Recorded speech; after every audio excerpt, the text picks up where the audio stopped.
The Tory MP Sir Brandon Lewis has pocketed $150,000 from 5 extra jobs. So he's got an MP salary of $86,000. He adds almost double to it.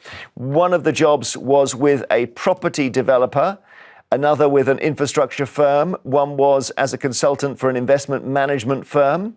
On top of that, he's a director of a group of private schools, and he's patron for the think tank, the Adam Smith Institute.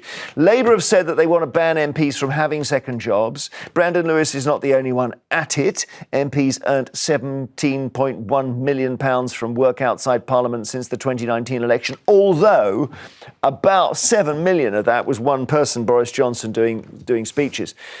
Well, Debbie, what do you think? Absolutely, they should be allowed to. I don't think it's anything to do with the amounts of money. It's, are they doing their job as an MP properly? So they're doing what they're being paid for. And if they can cope with jobs outside, then why not? We're not living in China where the Chinese government take all the money and you do all the work. You know, we're a capitalist country and we have some people that work very hard and some people that are lazy.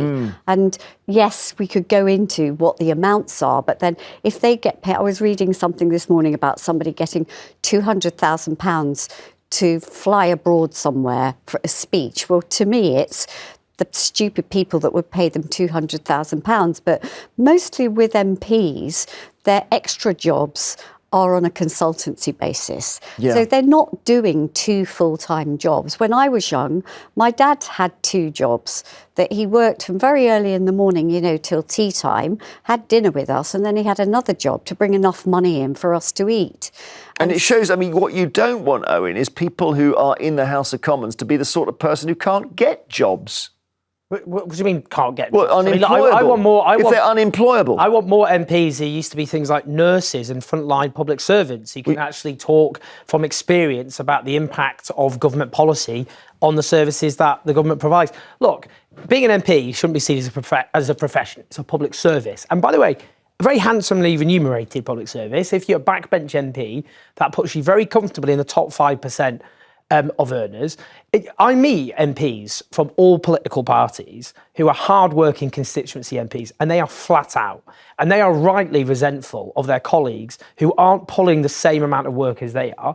My other objection is what I call the revolving door, where you get, for example, ministers who grant contracts to private companies and then end up working for the private companies that they've had dealings with in office. But there are rules around that. There are rules. Assume the rules work. This is just really about whether it's okay for, and I don't know the answer, by the way, for your MP to be doing extra stuff on a Thursday evening. Well, the reason I think it's dangerous for democracy, you're right, we do have something called a COBA, which is a committee which oversees the morality and the ethics, but a lot of people, rightly, I think, say it's pretty toothless.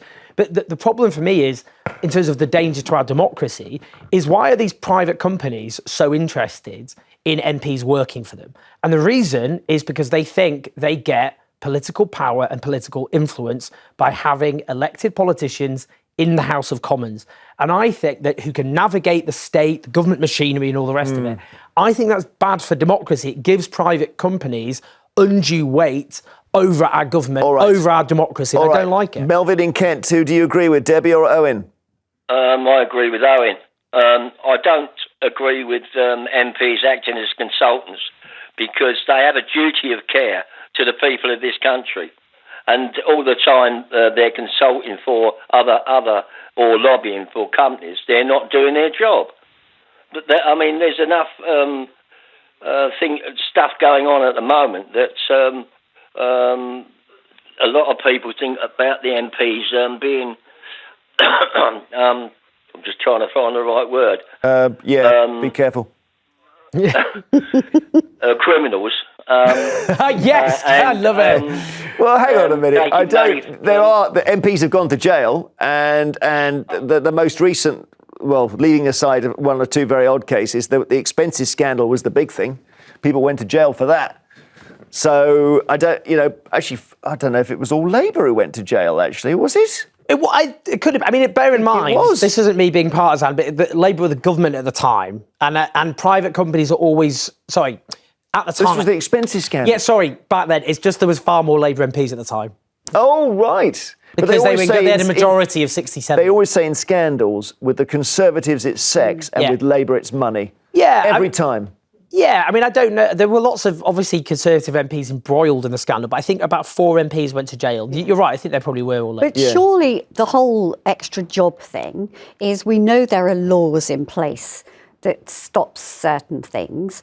And, I really take on board what our caller said, but surely it depends on what that job is, and make sure that they shouldn't be lobbying. And, there was a whole thing with David Cameron when he was Prime Minister, and it was all investigated about lobbying with a private company that, that he was working with. Well, he did something after as Greensill, I think there's a difference. Hang on, let's just interrupting because I want to get callers on. Melvin in Kent, thank you. Roy in the West Midlands, hello. Hello. Well, it's the Mirror that have done this investigation, and it's all about this one guy, Brandon Lewis, and he has got 5 jobs. They shouldn't employ jobs. They're employed to do one job, and one job is to be a member of Parliament for the constituents that they represent. What if one of them is a nurse in A&E, and that is the case, by the way, with an MP? Well, that's different. Ah, You've why? got a profession. It's these other MPs, these mostly Conservatives. They're robbing the people all the while. What about writing a novel, for example, Roy? Well, they can do that in spare time, can't they? Yeah, I mean, if somebody, I'm just taking examples that aren't the obvious ones. If someone is given, a publisher gives them £50,000 to write a novel, okay, is it all right if they write it while they're an MP? Well, it's up to them if they want to do that, yes. Can I say what the difference is? I mean, what is the difference? There's a difference between public service, and I actually think having MPs who do public service and can see what it's like being on the front line of the NHS, because that brings in useful kind of experience about government policy, and working for for-profit companies that want to have influence in our democracy.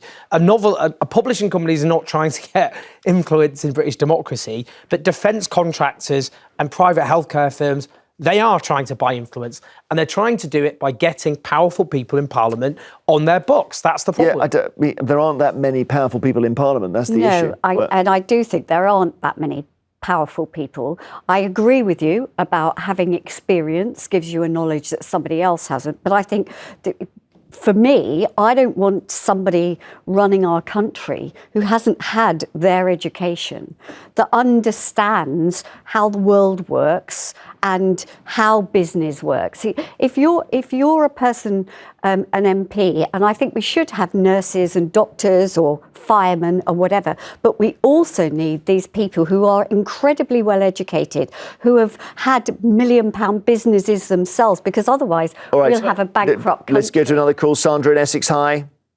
Hello there. What do you think of this? I mean, 5 jobs one guy's got. I'm outraged, quite frankly. I think you need to focus on the job that you have in hand. I have a job. I work full time, but I'm not allowed to have another job because I have to concentrate on the job that I have. We had a guy, well, I think his name's Jeffrey Cox, and he showed up in the Canary... No, not even that. I think it was in the Caribbean during COVID on a legal... Yeah. He's working as a lawyer. I think a lot I don't, but Sandra, their defence is... Why not? It's not banned, therefore you can do it.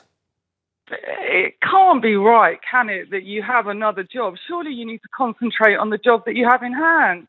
What about if somebody, again, an unusual example here, if someone is offered the job of being chief executive of cancer research, right, which is a good charity, or the Motor Neurone Disease Association, which is a great charity, what should they say no to that? Well, yes, because they need to concentrate on what they're doing. They need to be serving their constituents. That's a full-time job as far as I'm concerned. And also from a charity's perspective, I mean, look, you need someone who's CEO of a charity to concentrate on that. Look, I do think a lot of nurses might be watching this and thinking, what? They just have all this spare time. They can just have all these jobs. Most people, the idea in the job they have, that they'd have time for 5 different other jobs, I think clearly that's the world we're in. ludicrous. I think that's the world we're in, as Debbie's saying. We're in this thing of what's called plural, where you have the cab driver goes off and works for Deliveroo. I think there's a difference between people overworked because they're so poor and MPs have been paid, in the top 5%. And the other point, right. I mean, Debbie said we need people with experience. Take the NHS, we mentioned that. That was founded by Nye Bevan, who grew up in poverty. And the reason he brought experience to build the NHS, because he saw people struggling. Okay. We need more people like that, not business people. We've got enough business people. Okay.